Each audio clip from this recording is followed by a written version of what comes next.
Hey, hi, hello, how are you? I'm Pia, and today I'm going to be doing my October TBR. I am really excited for October. It is turning out to be a very stressful month. I mean, I'm late to filming this, so here we are. Yeah, it's kind of like my midterm time in school right now, and I just came off of like getting used to like my classes and stuff like that, so it's going to be a little bit stressful, a little bit busy, so it's not really the best time to be like spooky right now. I kind of am like, I just need like comfort. That's kind of what's reflected in this TBR. I have lots of like library loans for audiobooks mostly, and then I do have some physical books here. Well, actually I'm in a book club, but I don't know what the pick is right now and I haven't decided yet, so I'm gonna be reading that essentially. Let's get into it. The first book I have here is Love Songs for Skeptics. This is a contemporary romance. It's marketed as a romance, but I don't think it actually is. It seems like this is following Zoe, who is a like music journalist, I believe is the title, and she is like the head editor of this big music magazine. However, the music magazine is kind of losing its funding, like it's not making a lot of money anymore, and she has this like one story she really wants to make of this musician who like famously doesn't give interviews, so that she thinks is going to be the saving grace of her career and her workplace. But she has to inevitably deal with this like really grumpy music agent who doesn't really care about her interests. And on the sidelines, we have her best friend, who is like her neighbor, coming back into town, into London, because it's British, after being away for 20 years and having a failed marriage, and she's kind of always held some feelings for him. So that's kind of the plot of this. There's also like a wedding. There's like a lot going on. I would say this is not my wrap up, and I'm not going to tell you my thoughts on it, but I did want to read it this month, and I did. So I did. Then we're reading The Golden Ass. This is the Robert Graves translation of the Apelius work. I'm not sure if I'm actually reading all of this for class. Now that I'm like thinking about it, I don't think I am, but we read 5 chapters and then we're reading like another 5 chapters somewhere else. I might mark it read on Goodreads, like we'll see how it goes. This is about a guy who gets turned into an ass. I mean, that's like the main, you know, cover story, whatever, but it's just like each chapter is kind of a little story in and of itself about misfortune and magic. It's interesting. I don't hate it. I think it's a little bit convoluted at times, but it's not the worst, and I have to read it. So let's get to some other things. I have The Kiss Curse. This is the new Erin Sterling. I like had to remember what her pen name is for this. This is the like companion to The XX, which I loved. I read that last year and adored it. This I got as an ARC, and I've been slowly making my way through it. It's now out, so you can now read it, but this is one of my carryovers for the month. I got about halfway through it. I'm really enjoying it. I just really love these stories. I don't think it's anything spectacular. If you're looking for that, I don't think there's like complex magic or anything like that, but it's like very spooky and it's like very fun. It's kind of the equivalent of like watching Halloween Town. Like it just feels kind of like Return to Halloween Town, which is like my second favorite Halloween Town movie, the college one. I know she got recast, it's like not my fault, but I do think it's very spooky, and I feel like that is a good representation of these books because there's the romance, which definitely like has a good chunk of the story, and then there's like the little witchy vibes, and it's very like Halloween Town. So I like it and it's fun. And then another arc that I got that is now already out is Foul Lady Fortune. I'm very excited to be reading this.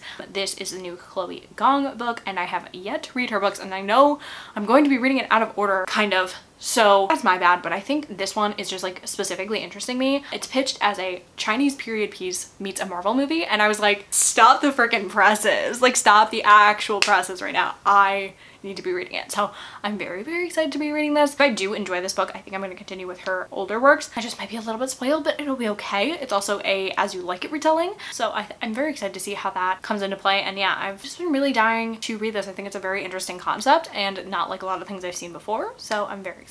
Just sent a really like email, you know, like yeah, and like nervous energy, hello. Then I would like to read The Sullivan Sisters. I had this on a TBR a while ago, and I actually brought it with me all the way to Boston because I was like, I actually really want to read those. Like maybe I just like have a limited vocabulary today, but it's kind of spooky. So this feels like a good like cozy kind of Halloween-y read for me. It's not like all that horror like at all.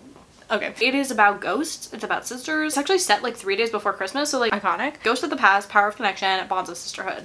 I'm excited. I really love Catherine Armsby. I think she does really incredible and unique stories. This is her latest YA because she writes kind of like speculative YA, but she did write a middle grade that I read. I'm really excited for this. This, like I said, I think she does a really great job with like speculative fiction, and I'm very excited. Then I would like to read the second book in the, do you know, okay, so fun fact, when you're stressed, your memory is not good. It's not there. Veronica Speedwell. Thank you.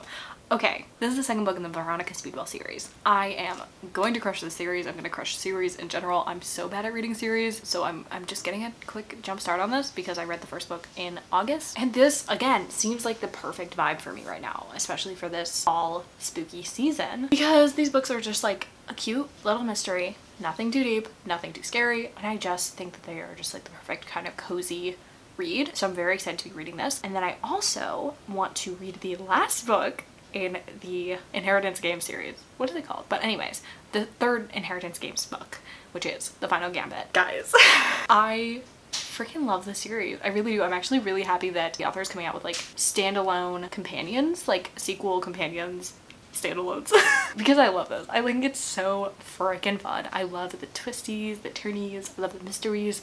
I think it's really fun and I just really love the series. I'm gonna be sad to be finishing it, but it just really reignited that love of like the classic kind of YA tropes and just fun of reading YA for me. So I'm very excited to read that. And then another series I hope to finish is the Good Girl's Guide to Murder series. The third book is As Good as Dead.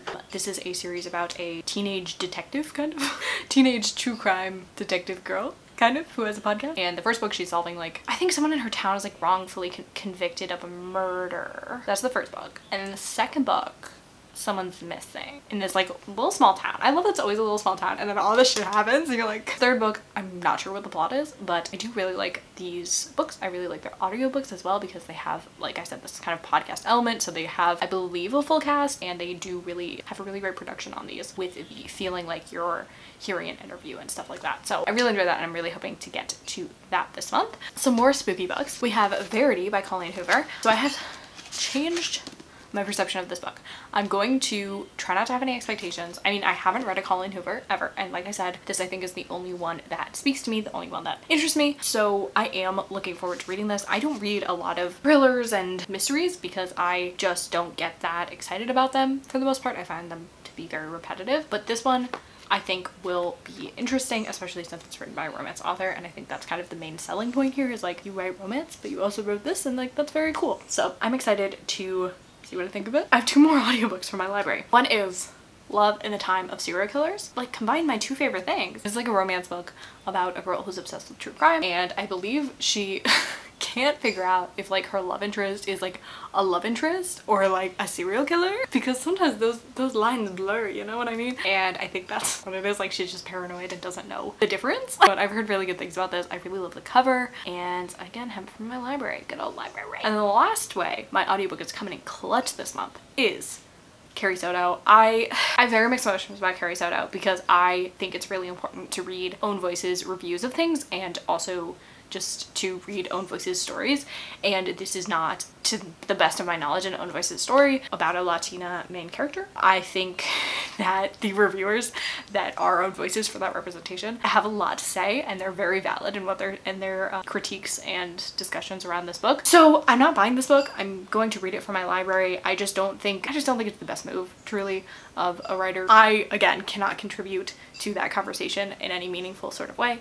I'm not own voices for that representation. I just think it's really important to highlight those voices rather than try to speak for another population. That's what I think. I'm gonna read the book and read some more fun reviews. Okay, the last book I have here is The Weight of Blood. This is the new Tiffany G. Jackson, and I showed this off in my latest haul video if you haven't seen it. I'm very excited about this. This is a Carrie retelling. It is set at the school's first interracial prom. It's set in the South. It is a horror.